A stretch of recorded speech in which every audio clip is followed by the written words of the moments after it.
आपण पाहत आहात स्वराज्य न्यूज. सत्य हेच जे तुमच्या समोर.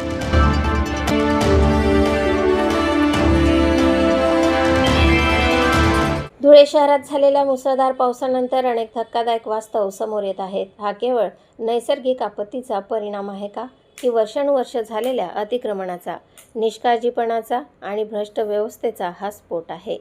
ब्रिटिश काळात तब्बल 35 ते 40 फूट रुंदीचा असलेला मनोहर चित्र मंदिरामागील हा नाला आज अक्षरशः गुदमरला आहे. या नाल्यावर मोठ्या प्रमाणात अतिक्रमण झाल्याचे आरोप होत आहेत. धक्कादायक बाब म्हणजे या अतिक्रमणामध्ये महानगरपालिकेतील काही कर्मचाऱ्यांचा सहभाग असल्याची चर्चा नागरिकांमध्ये रंगली आहे. एकेकाळी पावसाचे पाणी सहज वाहून नेणारा हा नाला आज स्वतःच अडथळा बनला आहे.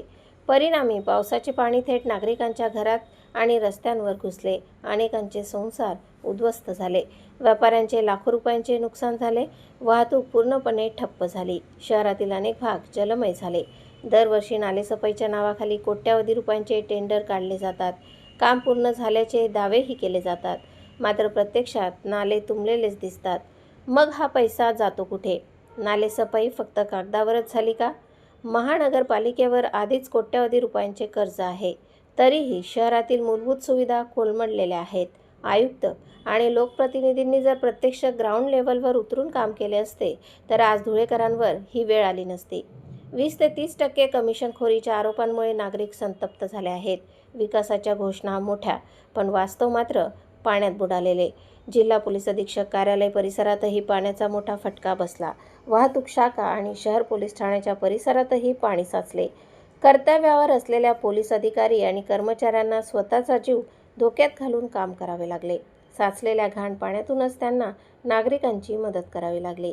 नागरिकांनीही जीव मुठीत धरून या पाण्यातून ये-जा करावी लागली. लहान मुले, ज्येष्ठ नागरिक, महिला सर्वांनाच प्रचंड त्रास सहन करावा लागला. हा विकासाचा नमुना आहे का, की प्रशासनाच्या अपयशाचा पुरावा? अतिक्रमण करणाऱ्यांवर कारवाई होणार का? नालेसफाईच्या कामांची चौकशी होणार का? जबाबदार अधिकाऱ्यांना उत्तरदायी धरले जाणार का, की पुन्हा एकदा सर्व दोष पावसावर टाकून प्रकरण दाबले जाणार? धुळेकर आता उत्तर मागत आहेत. शहराला स्मार्ट बनवण्याच्या घोषणा पुरेशा नाहीत. सुरक्षित आणि नियोजनबद्ध शहर हवे आहे. कारण पुराचे पाणी एक दिवस ओसरेल, पण प्रशासनावरील अविश्वासाचा पूर कधी ओसरणार? हा प्रश्न आज प्रत्येक धुळेकर विचारत आहे. प्रतिनिधी गोकुळ देवरेसह स्वराज्य न्यूज, धुळे. या धुळे शहराचे पालकमंत्री आणि या राज्याचे आरोग्यमंत्री यांचं थोडं लक्ष वेधून इच्छितो.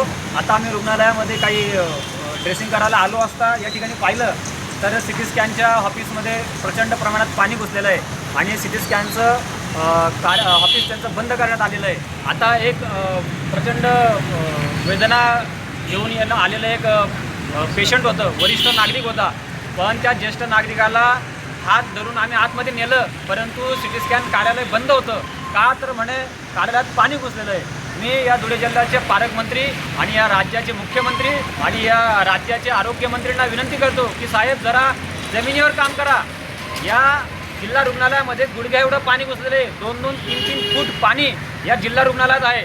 आता आम्ही SP कार्यालयाकडे गेलो, तिकडेही पाणी साचलेलं आहे. इकडं विद्यार्थिनीचे आम्ही शाळेत पाणी करायला गेलो, त्या ठिकाणी कमलाबाई हायस्कूल, आपली बापना हायस्कूल, प्रचंड त्या ठिकाणी पाणी घुसलेलं आहे.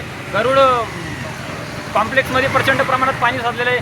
अगदी 4 ते 5 घंटे चाललेल्या पावसाने धुळे विकासाचा फज्जा उडवलेला आहे. मी स्वतः रुग्ण म्हणून या रुग्णालयात आज आलो होतो सिटी स्कॅन करण्यासाठी, परंतु सगळी व्यवस्था बंद झालेली आहे. सिव्हिलची पूर्ण व्यवस्था कोलमडलेली आहे. गुडघ्या एवढं पाणी या ठिकाणी साचलेलं आहे. मग 2.5 कोटी रुपयाचा नालेसफाईचा टेंडर असेल किंवा विविध रस्त्याची डागडुजी असेल किंवा नाले काढण्यासाठी गेलेले नगरपालिकेच्या माध्यमातून जे टेंडर होते, मग ते कुठे गेलेत?